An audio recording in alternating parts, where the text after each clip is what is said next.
अस्सलामुअलैकुम। क्या हाल है? ठीक है? ठीक है। बोलो मैं भी ठीक हूँ। हमजा हमजा या एंड एंड या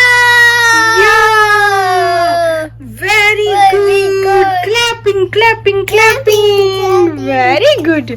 देखे देखे हरूफ लिखे हैं, तूर ने लिखे हैं, इतने प्यारे प्यारे मेरे बेटे ने लिखे पहली दफा। चोने चोने छोटे छोटे हरूफ है, प्यारे प्यारे। एम माशाल्लाह। Bye guys. हमारे चैनल को बोलो सब्सक्राइब करें, चैनल को सब्सक्राइब करें। बोलो मैं फिर नाराज हो जाऊंगी आपसे।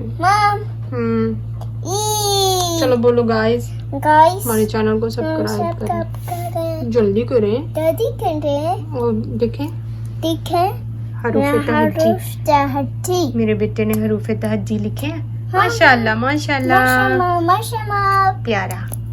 I love you. बाय। बिस्मिल्लाहिर्रहमानिर्रहीम। अस्सलाम वालेकुम। कैसे हैं आप सब? मैं उम्मीद करती हूँ आप सब बिल्कुल ठीक होंगे। अल्लाह ताला हम सबको बहुत खुश रखे, हर तरह की बीमारियों से परेशानियों से बचाए, आमीन सुम्मा आमीन। और हम सबका ईमान सलामत रखे। अस्सलातु वस्सलामु अलैका या रसूलल्लाह व अला आलिका व अस्हाबिका या हबीबल्लाह। अल्लाह ताला फ़लस्तीन के मुसलमानों की गैबी मदद फरमाए, उन्हें फ़तह नसीब करें और हमारे वालिदैन को आफ़ियत वाली ज़िंदगी अता करें और उनकी बेहिसाब मग़फ़िरत फ़रमाएँ। जिन लोगों के पास औलाद नहीं है उनको अल्लाह ताला नेक औलाद अता करें। आज शुक्र है दुआ कंप्लीट मैंने कर दी है शुरू में ही। और ये जो है ना तूर, इसको मैंने घर में पढ़ाना लिखाना शुरू किया हुआ है, तो इसने ना आज पहली दफ़ा ये खुद से अल्फ़ाबेट लिखे। अल्फ़ाबेट नहीं है, हरूफ तहज्जी हैं।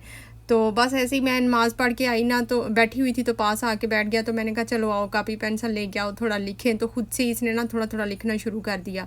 इससे पहले मैं इसे लिख के देती हूँ और उनके ऊपर ऊपर ये लिखता था हरूफ के ऊपर। तो आज ये इसने पहली दफ़ा खुद से लिखे हैं, जैसे भी लिखे हैं। हम दोनों बड़े खुश हुए थे, ये खुद भी बड़ा खुश हुआ था और बड़ा इंजॉय कर रहा था इस बात को कि इसने हरूफ लिख लिए हैं। और फिर अपनी बॉडी के ऊपर भी अल्फ़ाबेट लिख रहा था और पता नहीं क्या क्या कर रहा था। इसके बाद फिर मैंने ना इसको जो है ना अल्फ़ाबेट वो भी मैंने लिखवाए, वो भी इसने लिख लिए टूटे फूटे, जैसे इसने ये हरूफ लिखे हैं ना बिल्कुल वैसे ही। अच्छा, तो आज मैंने जो है ना रूम का मेकओवर वो अभी कंप्लीट नहीं हुआ है। मैं ना कुर्सी रख के उधर बैठ जाती हूँ और सोचती ही रहती हूँ क्या करूँ कुछ समझ नहीं आती है। तो देख लेंगे वही रूम है, अभी उसी रूम में ही हम बैठे नमाज़ पढ़ रहे हैं और फिर उसके बाद पढ़ रहे हैं। अभी तक कुछ भी नहीं किया। फिर जब तंग आ जाऊँगी ना तो फिर जैसे जहन में आएगा ना बिल्कुल वैसे ही कर दूँगी। तो मुझे वैसे जो है ना ब्लू लीफ उन्होंने कहा है कि सोफ़ा इधर ना रखूँ, सोफ़ा वापस वहीं पे रखूँ डोर के सामने वाली जगह पे। तो मैं देखती हूँ। अच्छा ये देखिए, ये मेरे हाथों के ऊपर भी लिख रहा है। इसने मेरे हाथ के ऊपर एम लिखा है, मैंने फिर इसकी बॉडी के ऊपर ए लिखा था और बड़ा खुश हो रहा था। तो फिर इसने बॉडी पे लिखना शुरू कर दिया। मैंने कहा यही ना पूरी टांगें अपनी भर ले स्याही से। मैंने फिर इसे मना कर दिया। अच्छा, आज मैंने बनाने हैं कीमा करेले। और सादे करेले जो है ना वो तो बच्चे खाते ही नहीं है वैसे शौक़ से, इतने जो प्याज वाले होते हैं। तो कीमा अगर उसमें डला हुआ हो ना तो फिर भी थोड़ा सा शौक़ से खा लेते हैं। तो बस आज वो बनाने की तैयारी करनी है। इसको थोड़ा सा पढ़ा लूँ, फिर उसके बाद दिन में थोड़ा सा टाइम मैं इसे पढ़ाती हूँ। बड़ी मुश्किल से बैठता है, वो भी इसको बिस्किट का लालच दे के बैठाती हूँ। आज वो बिस्किट खाना है, कहते हैं हाँ। फिर मैं कहती हूँ चलो आओ लिखो पहले आके, फिर मैं आपको बिस्किट दूँगी। तो फिर वो लिखता है। नहीं तो अगर बिस्किट के बगैर इसे कहूँ ना तो फिर रोता रोता आता है और दिल नहीं कर रहा होता इसका, कुछ भी पढ़ने लिखने को दिल नहीं कर रहा होता। तो बड़ी मुश्किल से इसे बैठाती हूँ किसी ना किसी चीज़ का लालच दे के, तो फिर बैठ जाता है और फिर स्पीड से इसका काम ख़त्म होता है। अल्फ़ाबेट, हरूफ तहज्जी और काउंटिंग, आजकल ये 3 चीज़ें लिख रहा है और साथ में रीडिंग भी इसकी यही कर रहा है। उसके बाद जब इसकी ये पक्की हो जाएगी ना तो फिर उसके बाद कुछ और पढ़ाऊँगी। अभी स्कूल में एडमिशन तो इसका हम करवा नहीं सकते, जिनका बल्कि बड़े बच्चे जो है ना वो भी अभी स्कूल नहीं जा रहे हैं क्योंकि अभी फ़ीस का अरेंज नहीं हो रहा, इसलिए हमारे पास फ़ीस नहीं है देने के लिए। तो वो अभी स्कूल नहीं जा रहे, सिर्फ मास जा रहा है। और मास क्योंकि इसलिए जा पा रहा है, वो स्कॉलरशिप पे है इसलिए। घर में वैसे भी ना बड़ी अजीब किस्म की टेंशन्स चल रही हैं। तो मुझे तो समझ नहीं आती है, मेरा दिमाग का ना ऐसे लग रहा होता है जैसे कीमा नहीं बन रहा होता, कीमे वाली मशीन में अपना सर रख दें तो उसका कीमा बन रहा होता है, वो हाल हो रहा होता है। अच्छा चलें, ये देखें, ये हैं करेले और ये फ्रोज़न है। ये आपको जो येलो येलो नज़र आ रहा है ना, ये कुकिंग ऑयल है। वैसे मैंने घी में इसको फ्राई किया हुआ है। अच्छा, तो करेलों को मैंने सबसे पहले इसके बीज निकाल लिए थे। बीज निकालने के बाद इनको इस शेप में, किसी भी शेप में काट लें, और काटने के बाद इसको नमक लगा के 3-4 घंटे के लिए रख दिया था। तो वो फिर पानी छोड़ देते हैं और उसके बाद इसको 3-4 पानी से अच्छी तरह धो लेना होता है, निचोड़ के। इसका पानी जो होता है ना अंदर से निचोड़ के, तो फिर इसको निकाल लें या छलनी में रख लें, तब भी इसका पानी जो है ना वो निकल जाता है। और उसके बाद इनको मैंने फ्राई कर लिया था, और फ्राई करने के बाद मैंने इनको फ्रीज़ कर लिया हुआ था। जब ये ठंडे हो गए थे ना, तो इनको मैंने फ्रीज़ कर लिया हुआ था। तो अब मैं निकाल के इन्हें पका रही हूँ। वैसे अगर फ्रेश भी पकाने हो तो तब भी सेम ऐसे ही करना है, बस आप फ्रीज़ ना करें, डायरेक्ट आप पका लें। अच्छा, इधर मैंने लिया है कीमा, तकरीबन मुझे लगता है 1 पाव कीमा होगा। तो इसको मैं पहले भून लूँगी। अभी मैंने इसमें थोड़ा सा पानी ऐड किया है, और इसका तरीका ये होता है कि इसको फ़ौरन पानी डालने से पहले भी अगर मिक्स कर लें, और पानी डालते ही गर्म होने से पहले इसको जल्दी जल्दी मिक्स कर लेना, तो इसके जो एक एक दाना जो होता है ना कीमे का, वो अलग अलग हो जाता है, फिर दानेदार कीमा पकता है। तो नहीं तो वैसे तो ये चिपक जाता है, अगर हम इसको फ़ौरन मिक्स ना करें तो ये चिपक जाता है। अच्छा, इसमें मैंने थोड़े से प्याज मिक्स डाले हैं, और साथ में मैं ये लहसुन ऐड कर रही हूँ, और साथ में नमक मिर्च आप अपने टेस्ट के हिसाब से डालें। 1 पाव कीमे में जितनी नमक मिर्च आपने ऐड करनी है ना, आपने उतनी नमक मिर्च डालनी है। ये करेलों का जहन में नहीं रखना कि हमने उसमें मिक्स करने हैं तो नमक मिर्च ज़्यादा हो, नहीं, आपने नमक मिर्च इस हिसाब से थोड़ी थोड़ी ही डालनी है। तो ये मैं हल्दी, सुरख मिर्च और नमक ऐड करके इसको मैं बॉयल करने के लिए रख दूँगी। साथ ही ये जो है ना लहसुन और प्याज ये मिक्स भी हो जाएगा और कीमा गल भी जाएगा। अच्छा, ये अदरक मैं भूल गई थी, तो अदरक भी मैं डाल देती हूँ। पहले मैंने सोचा था कि मैं इसमें टमाटर ऐड नहीं करूँगी, लेकिन फिर मैंने ना तकरीबन इसमें ये देखें, ये तकरीबन 2 टमाटर होंगे, ये मैंने ऐड कर लिए थे। तो टमाटर भी मेरे पास फ्रोज़न ही होते हैं, क्योंकि मैं इकट्ठे मंडी से ले आती हूँ, तो फिर उनको मैं ला के तो ग्राइंड करके फिर मैं उनको फ्रीज़ कर लेती हूँ, और फिर उसके बाद मैं उसके पीस काट के तो फ्रीज़र में ऐसे ही रख लेती हूँ। अच्छा, वो मैंने प्रेशर कुकर बंद कर दिया है, और साथ ही मैं फिर आटा गूँध लेती हूँ, जब तक 5-6 मिनट उसको मैं बंद चलाऊँगी। तो ये साथ ही मैं आटा गूँध लेती हूँ जल्दी जल्दी। अच्छा, उसको मैंने प्रेशर में इसलिए रख दिया है, वैसे तो प्रेशर के बगैर भी कीमा बड़े मज़े से आराम से बन जाता है, लेकिन मुझे जल्दी है खाना बनाने की। मैं हाँसी लेट हो जाती हूँ खाना बनाने में, या तो पहले सोचती रहती हूँ क्या बनाऊँ, कुछ समझ नहीं आता, फिर जाती हूँ फ्रीज़र के अंदर ही, और जो भी कुछ नज़र आता है ना उस हिसाब से फिर खाना बना लेती हूँ। तो करेले इसलिए है, तो करेले काफ़ी देर के पड़े हुए हैं, लेकिन बच्चे शौक से खाते नहीं है ना, तो इसलिए आज उनकी बारी आई है जब और कुछ फ्रिज में बचा ही नहीं है। तो आटा ये बातों बातों में गूंद गया है। मैंने सिर्फ तकरीबन 6 मिनट ही उसको ना गूंदा है, ज़्यादा नहीं गूंदा, और ऊपर मैंने पानी लगा के उसको फ्रिज में रख दिया है, क्योंकि अभी ये खाना बनने में, सालन बनने में टाइम लगेगा, तो तब तक उसका जो पानी है ना ऊपर से हो जाएगा ड्राई, जिसे कहते हैं ना आटा समीज जाएगा, ऐसे हो जाएगा। इसलिए मैंने पानी लगाया। अगर फ़ौरन रोटी पकानी हो तो फिर आटे के ऊपर पानी नहीं लगाते। अच्छा, ये देखें, ये तकरीबन 6 मिनट बाद मैंने प्रेशर खोल लिया है। अब कीमा, लहसुन, प्याज सब कुछ तो गल चुका हुआ है, बस पानी मैंने इसका ड्राई करना है, और फिर मैं इसको भून लूँगी।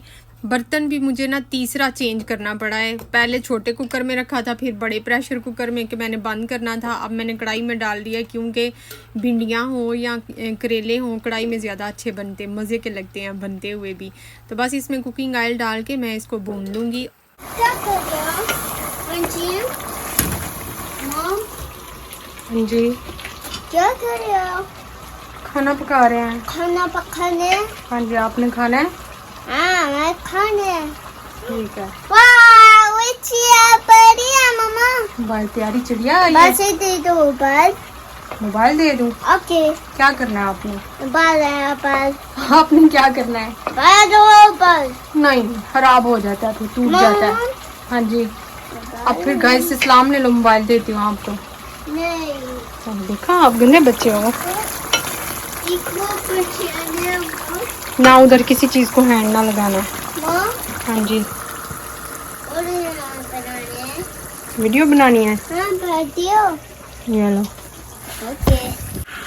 खाने की बनाओ। खाना। हाँ जी, वैसे देखो गाइस, बोलो गाइस, गाइस ये देखिए खाना पका रहे हैं। पकाने। बोलो मैं वीडियो बना रहा हूँ। ठीक है, ठीक है, चलो मम्मा को दे दो। ये ना very good mama। Very good मेरा बेटा, वेरी गुड। सोना, सुना, I love you. love you।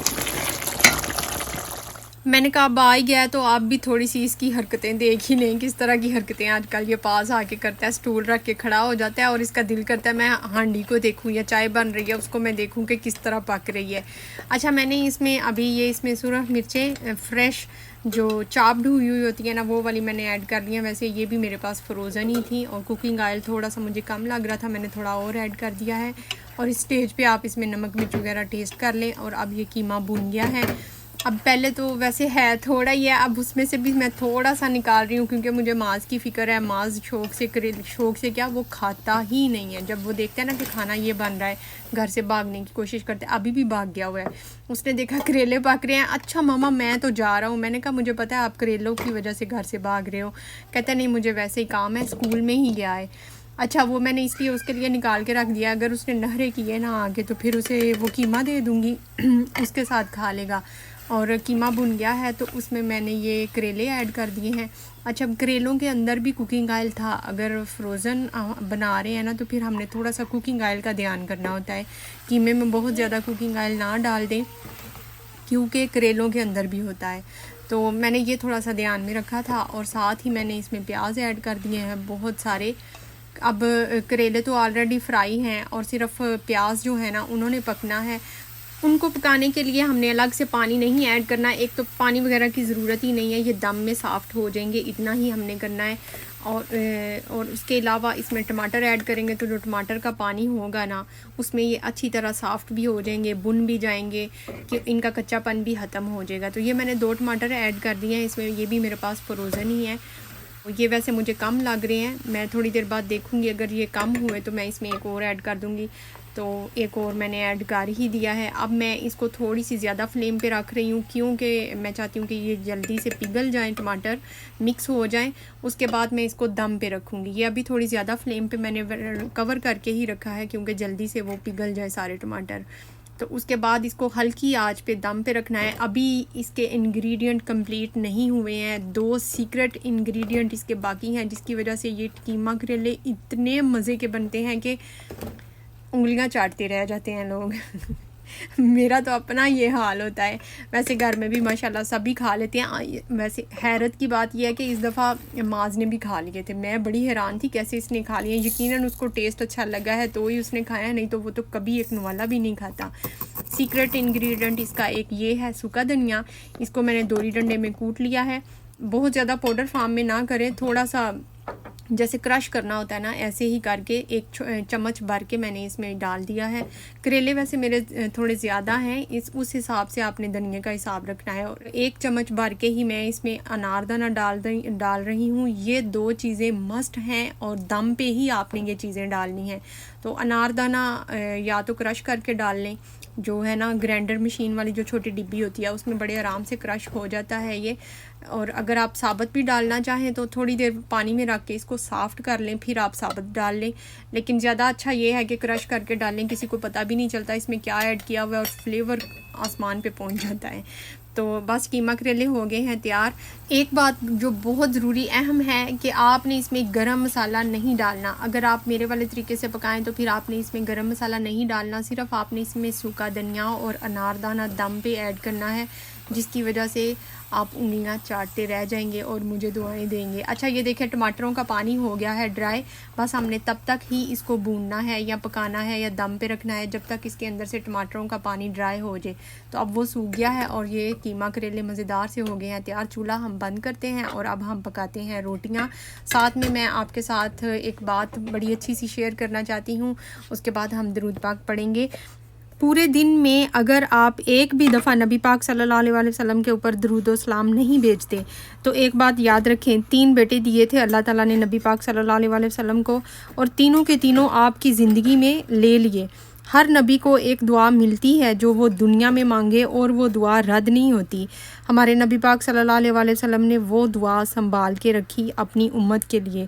वो दुआ रखी हुई है, अपने बेटों के लिए नहीं मांगी कि अल्लाह तूने 3 बेटे दिए, ले लिए, एक बेटा वापस दे दे, एक बेटे की ज़िंदगी वापस दे दे। नहीं, अपनी उम्मत के लिए संभाल के रखी है उन्होंने। कल शफाअत करेंगे हमारे नबी सल्लल्लाहु अलैहि वसल्लम अपने लिए नहीं मांग रहे, अपनी उम्मत के लिए मांग रहे हैं। तो जो नमाज नहीं पढ़ते हैं या नमाज की पाबंदी नहीं करते हैं, वो भी एक बात अपने जहन में ये याद रखें कि नबी पाक सल्लल्लाहु अलैहि वसल्लम ने नमाज को अपनी आंखों की ठंडक कहा है। तो हमें चाहिए कि हम अपने नबी की आंखों को ठंडक पहुँचाएँ, नमाज की पाबंदी करें, नमाज कभी भी ना छोड़ें। कभी छूटने भी लगे तो ये बात अपने जहन में ले आएँ, अगर आप अपने नबी से प्यार करते हैं तो आप अपनी नमाज की पाबंदी ज़रूर करेंगे, कभी भी नहीं छोड़ेंगे। अच्छा, ये तो हो गई बड़ी अच्छी सी बात। एक मैं अपनी व्यूअर हैं मेरी मारिया सुलेमान, उन्होंने एक कमेंट किया, कहती हैं आप एक वाहिद यूट्यूबर हैं जिनसे पॉजिटिविटी वाइब्स आती हैं। अच्छा, मैं उनका कमेंट शेयर करती हूँ व्लॉग में जिनका मुझे अच्छा लगता है, थोड़ा इंटरेस्टिंग लग रहा होता है या जिसमें मेरी थोड़ी सी तारीफ़ हो रही होती है, वो भी मैं शेयर कर देती हूँ। अब इसमें तो मेरी थोड़ी सी तारीफ़ ही हो रही है, अच्छी हंसी हो रही है, इसलिए मैंने कहा आज मैं ये कर देती हूँ आप लोगों के साथ, ये वाला कमेंट शेयर करती हूँ। तो जिसका थोड़ा इंटरेस्टिंग लगता है या अच्छा लगता है ना, वो फिर मैं शेयर कर देती हूँ आपके साथ। आई होप आप माइंड नहीं करेंगे। तो आपने पॉजिटिव वाइब्स आती हैं इसका जिक्र किया है, तो सिस्टर ये तो बहुत बहुत ज़्यादा अच्छी बात है, क्योंकि मैं चाहती हूँ कि पॉजिटिविटी आप सब में आए। क्यों आपको सब कुछ अपना रियल दिखाती हूँ और बताती भी हूँ और कोशिश करती हूँ कि आप अंडरस्टैंड भी करें। ये इधर बातों बातों में रोटियाँ पकती जा रही हैं। अच्छा, रोटियाँ जो है ना, आज आटा बहुत ज़्यादा अभी फ्रिज में रखा हुआ, टाइम नहीं हुआ था, तो मैं एक तो लूज़ आटे की रोटी पकाना मैं पसंद करती हूँ, मुझे अच्छी लगती है। उसकी थोड़ा ढीला ढीला जो आटा होता है ना, उसकी रोटी मेरे से अच्छी बनती है। तो अभी तो 5-10 मिनट इसको फ्रिज में रखे हुए हैं, अगर आधा घंटा फ्रिज में रखा रहे ना तो फिर ये अच्छी तरह फिक्स हो जाता है आटा, तो उसकी रोटी ज़्यादा अच्छी बनती है। तो अभी ये थोड़ा लटक ही रहा है आटा, लेकिन खैर कोई बात नहीं, मैं फिर भी संभाल लेती हूँ। और साथ में मैंने थोड़ा सा दूध सोडा बना लिया, पेप्सी घर में पड़ी हुई थी ये थोड़ी सी, और मैंने कहा बच्चों ने ऐसे ही पी जानी है, तो करेलों के साथ वैसे भी इन्हें पीने के लिए कुछ ना कुछ चाहिए था, तो इसलिए मैंने कहा मैं थोड़ा सा दूध सोडा बना लेती हूँ। वैसे बच्चों को इतना अच्छा लगा नहीं है, कह रहे थे इससे अच्छा था नींबू पानी बना लेती। तो बस ये अब खाएंगे हम खाना। बड़े ही मज़ेदार करेले बने हैं। आप बताएं, आप भी इसी तरह ही बनाते हैं और किस तरह के बनते हैं, कड़वे होते हैं कि नहीं? मेरी छोटी बहन को मैंने बताया मैंने करेले बनाया, कहती है बाजी एक तुम हो और एक अम्मी है, इतने कड़वे करेले पकाते हो, इतने कड़वे करेले पकाते हो, खाने को दिल नहीं करता। मैंने कहा गंदी बातें ना करो, अगर कभी इत्तेफाक हुआ कि हम मिल के बैठेंगे ना तो तुम्हें मैं करेले ही पका के दिखाऊंगी और फिर मुझे बताना करेले किस तरह के होते हैं। तो वैसे बड़े मज़े के बने हैं, कोई कड़वे शड़वे नहीं है। तो मैं अब इधर बैठ के खाना खा रही हूँ। मैंने बस थोड़ी सी ही रोटी खानी है, वो भी मैं वीडियो के लिए खा रही हूँ, शायद मैं अभी ना खाती। मैं करेले खाने के लिए ना मुझे सारा दिन समझ लें भूखा रहना पड़ेगा, फिर मुझे जाके करेले सूट होंगे। ये नहीं कि मैं नाश्ते में भी कुछ खा लूँ, दोपहर को भी कुछ खा लूँ, तो फिर मैं करेले नहीं खा सकती, मेरा ब्लड प्रेशर हाई हो जाता है। तो अगर मैं ये खाना चाहती हूँ तो मुझे पूरा दिन भूखा रहूँगी, फिर मैं ये खाऊँगी तो थोड़े से सूट कर जाएंगे मुझे। तो बस ये था मेरा छोटा सा व्लॉग। मिलते हैं नेक्स्ट व्लॉग में, तब तक के लिए टेक केयर एंड अल्लाह हाफिज़।